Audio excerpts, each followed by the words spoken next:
Hello friends, this is Dr. Anjani, Assistant Professor in Biotechnology. Welcome to e-learning platform. Today we learn about chloroplasts. Chloroplasts were described as early as 17th century by N. Grew and Antony van Leeuwenhoek. These chloroplasts are distributed homogeneously in the cytoplasm of the plant cells. They are distributed homogeneously in the cytoplasm of the plant cells, but in certain cells become concentrated around the nucleus or just beneath the plasma membrane. In certain cells, we'll find these chloroplasts in aggregate near the or around the nucleus or just beneath the plasma membrane. Otherwise, they are homogeneously distributed in the cytoplasm. The chloroplasts have definite orientation in the cell cytoplasm, and these chloroplasts are motile cell organelles. When you consider the morphology, the shape of the plant chloroplasts are usually biconvex or plano-convex. However, in different plant cells, chloroplast may have various shapes like filamentous, saucer-shaped, spheroid, ovoid, discoid or club-shaped. They are vesicular and have a colorless center. So, we'll find the different shaped chloroplasts in different plant cells.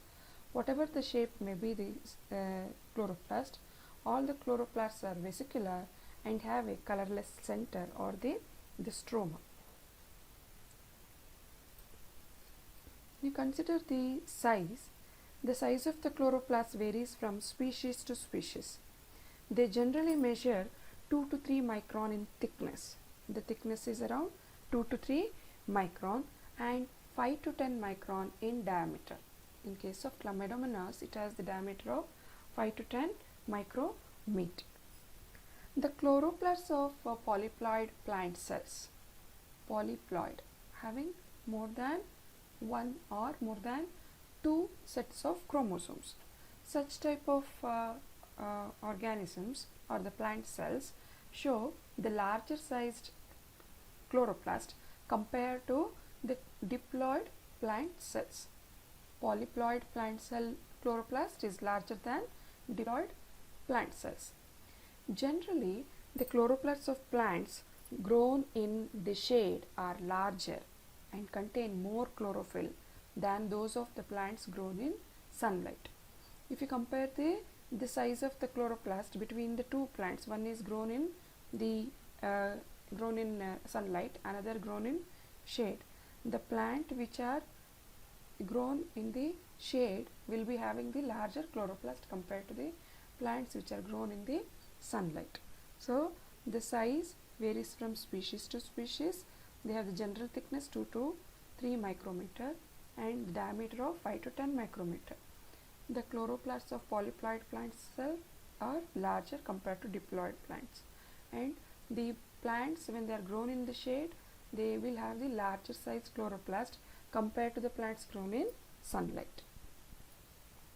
The number of the chloroplasts varies from cell to cell and from species to species and is related to the physiological state of the cell, but it usually remains constant for a particular plant cell. So, the number varies from cell to cell, from species to species, and it also depends on the physiological state of the cell, but usually it remains constant for a particular plant cell. When you consider the composition, they are composed of carbohydrates, lipids, proteins, chlorophyll, carotenoids. Carotenoids include carotenoid xanthophylls, DNA, RNA, and certain enzymes and coenzymes. So, it is made up of carbohydrate, lipid, protein, and pigments like chlorophyll and carotenoids, DNA, RNA, and certain enzymes and coenzymes. Metallic atoms such as iron, copper, manganese and zinc.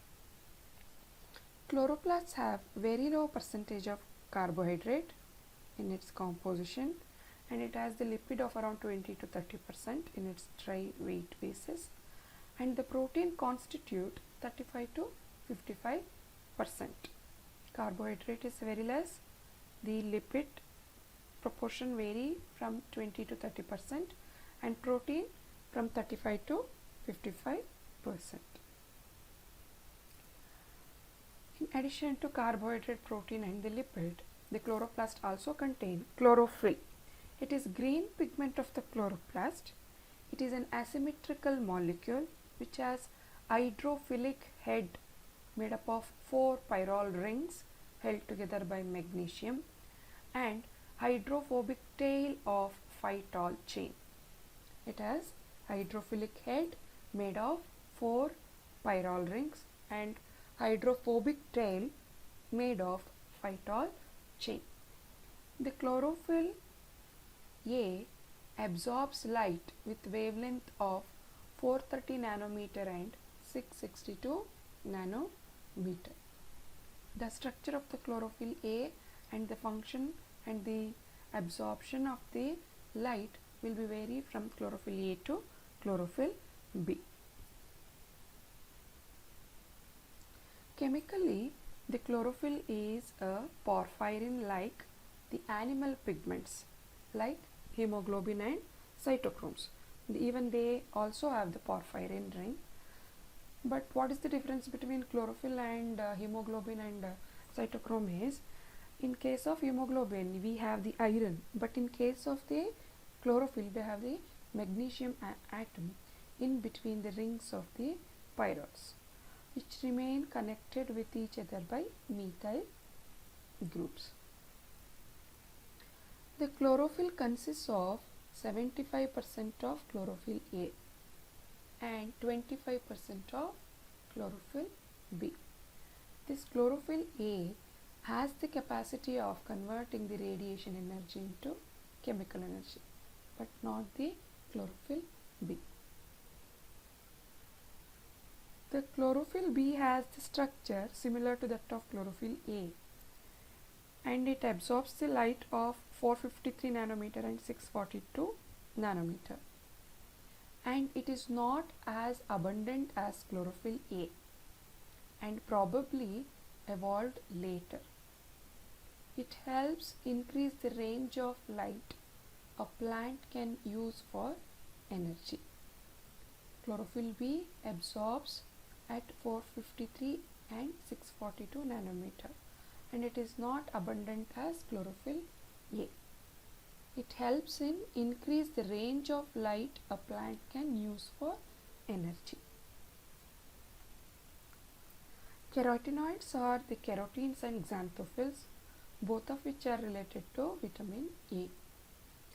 Carotenes, these are hydrophobic chains of unsaturated hydrocarbons in their molecules, whereas xanthophylls are oxidized carotenoids having hydroxy groups in their molecules. They have hydroxyl groups in their molecules. These chloroplasts from the cells can be isolated by differential centrifugation. After disrupting the cell, you will get the cell homogenate, and then you centrifuge by differential centrifugation. You can isolate the different cell organelles. They sediment depending on their molecular mass. Next, we will move on to the ultrastructure of the chloroplast. Chloroplast comprises of 3 main components. They are envelope, stroma and thylakoids. Envelope, stroma and thylakoids. This is the structure of the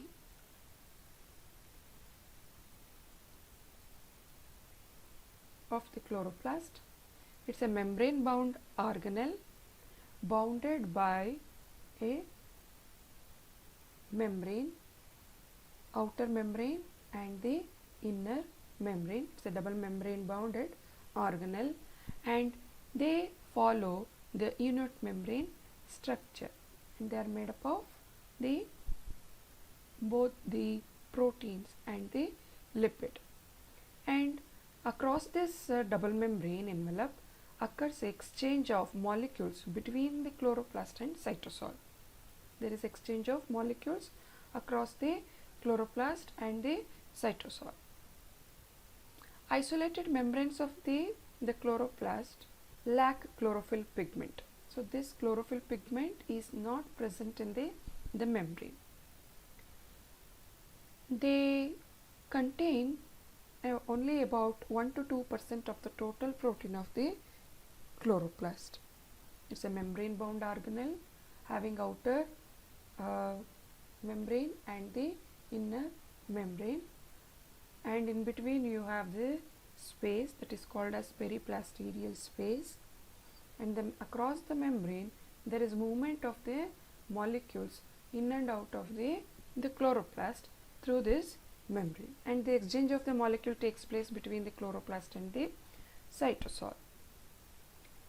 Next is, this membrane encloses a space that is called stroma, or the matrix, fills most of the volume of the chloroplast, and it's a kind of gel fluid phase that surrounds the membranous stack. They are called as thylakoids. It contains about 50% of the proteins of the chloroplast.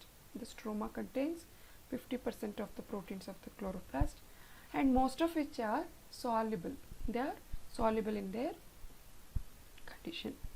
The stroma also contains ribosomes and DNA molecules, both of which are involved in the synthesis of some of the structural proteins of the chloroplast. Ribosomes are involved in preparation of or synthesis of structural proteins of the chloroplast, and the stroma is the place where carbon dioxide fixation occurs, where the synthesis of the sugars, starch or the fatty acid and some proteins takes place.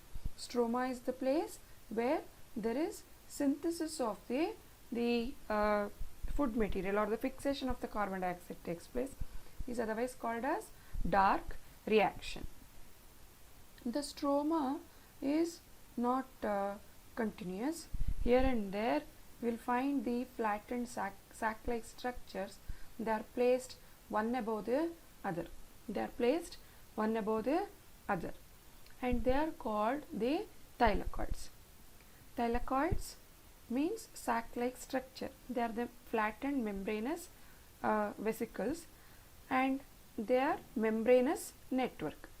The outer face of the thylakoid will be in contact with the stroma of the chloroplast, and the inner surface encloses intrathylakoid space. The thylakoid gets stacked, forming the grana. One above the other, the thylakoids, they are packed, and this is called grana. There may be 40 to 80 grana in the matrix of a chloroplast. How many grana will be there? There may be 40 to 80 grana in the stroma of the chloroplast, and the number may be vary from one organism to another, and there may be, in general, maybe 1 to 50 or more grana will be observed in the stroma of the chloroplast. Like mitochondria, the chloroplasts have their own DNA, RNAs and protein synthetic machinery, and they are semi-autonomous in nature. They have DNA, RNA and the ribosomes, which involves in the synthesis of the protein molecule. And these chloroplasts are the largest and the most prominent organelle in the cells of the plants and green algae, and these chloroplasts are absent in animal cells. The chloroplasts and mitochondria have other features in common. Both often migrate from one place to another place within the cell. Chloroplast is present only in the plant and absent in the animal, and it has the chloroplast and the mitochondria, they have the common features like they can move from one place to another within the cell, and they contain their own DNA and they encode certain organelle or protein.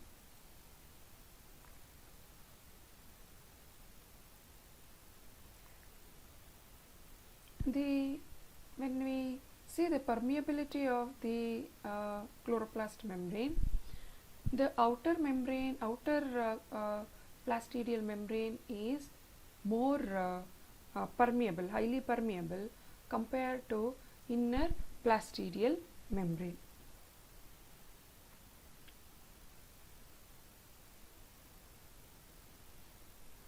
And then the inner surface of the inner plastidial membrane contains the series of electron carriers or the electron transport chain or photosynthetic light capturing systems along with the ATP synthesis, all contained in the thylakoids, and these are involved in the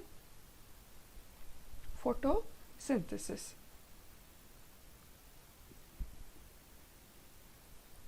This is regarding the structure of the chloroplast. It's a membrane bound organelle, as outer plastidial membrane and inner plastidial membrane. In between we have periplastidial space, and this inner plastidial membrane encloses the stroma, and it's not continuous, and it is disturbed here and there by 40 to 50 the thylakoid aggregate that is called the grana, and this grana will be having the chlorophyll pigment, and they play a role in the synthesis of the food material, that is called photosynthesis.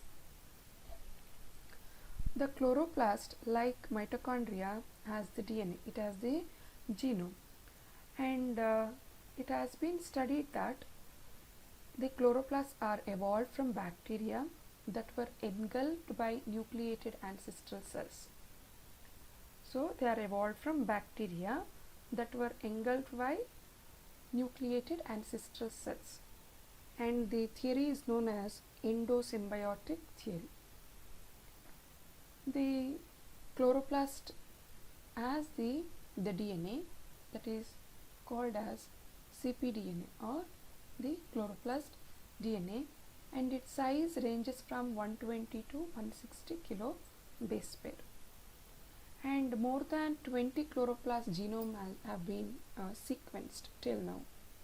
More than 20 chloroplast genomes from the different plant cells have been sequenced. Genome of even distantly related plants. When you consider the two plants under the evolutionary tree, the two plants which are distantly related are nearly identical, and even those of green algae are closely related. That means the chloroplast DNA is highly conserved even in the distantly related plants, and they show the homology or identity with that of the green algae also. Coming to the functions of chloroplast, chloroplast is involved in the process called photosynthesis, that is observed only in the plants and the blue-green algae where they have the chlorophyll pigment, and this photosynthesis can be categorized into two. One is light reaction or electron transfer reaction or chloroplast electron transfer reaction. The another one is carbon fixation reactions or the dark reactions. One is light reaction and another one is the dark reaction. In the first one, the chloroplast, energy derived from the sunlight energizes an electron of the chlorophyll. So the sunlight will be absorbed in the chloroplast. This energizes an electron of the chlorophyll. enabling this electron to move along an electron transport chain. It will move from one donor to another acceptor in the thylakoid membrane in the manner which is almost similar to the respiratory chain in the mitochondria. Here also in chloroplast, just like our mitochondria, will find the series of electron carriers. Chlorophyll obtain its electron from water, producing oxygen as a byproduct. Chlorophyll come back to its original state because it has donated electron by absorbing the sunlight. It has to come to the ground state. It will absorb the electron from the water in presence of the sunlight. This is called photolysis of water. So it releases oxygen as the byproduct. That's why the plants consume carbon dioxide and releases oxygen. During the electron transport process, the H plus or the hydrogen ion is pumped across the thylakoid membrane, and this results in the electrochemical proton gradient across the membrane and drives the synthesis of ATP in the stroma. As the final step in the series of reaction, high energy molecules like NADPH2 ATP molecules will be synthesized in the light reaction. This is otherwise called as photophosphorylation, wherein the radiation energy will be used for the phosphorylation of the ADP by the inorganic phosphate to form the ATP. Apart from ATP, there is formation of energy rich molecule like NADPH2. This is regarding electron transfer reactions in the light reaction. Next we will move on to carbon fixation reaction or the dark reaction. Here the important enzyme Rubisco play an important role in fixing the carbon dioxide or atmospheric carbon dioxide, and it synthesizes the sugar molecules like the sucrose. Here the energy of the sunlight will not be used. That's why it is called dark reaction. Here the energy from the NADPH2 or ATP which are synthesized in the light reaction will be used for the dark reaction. And these reducing powers serve as the source of energy, and this helps in conversion or fixation of the carbon dioxide to form the carbohydrate. The carbon fixation reaction begin in the chloroplast stroma and continue in the cytosol and produces sucrose.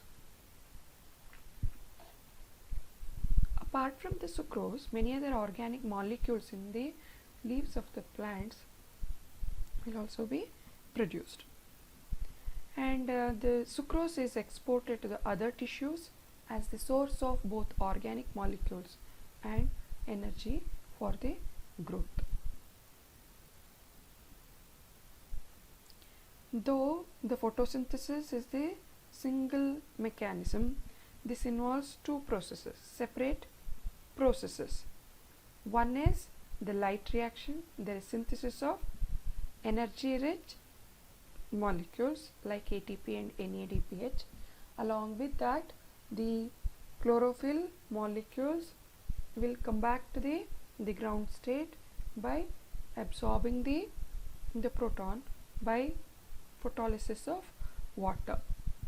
And in light reaction there is generation of ATP, NADPH2 and oxygen.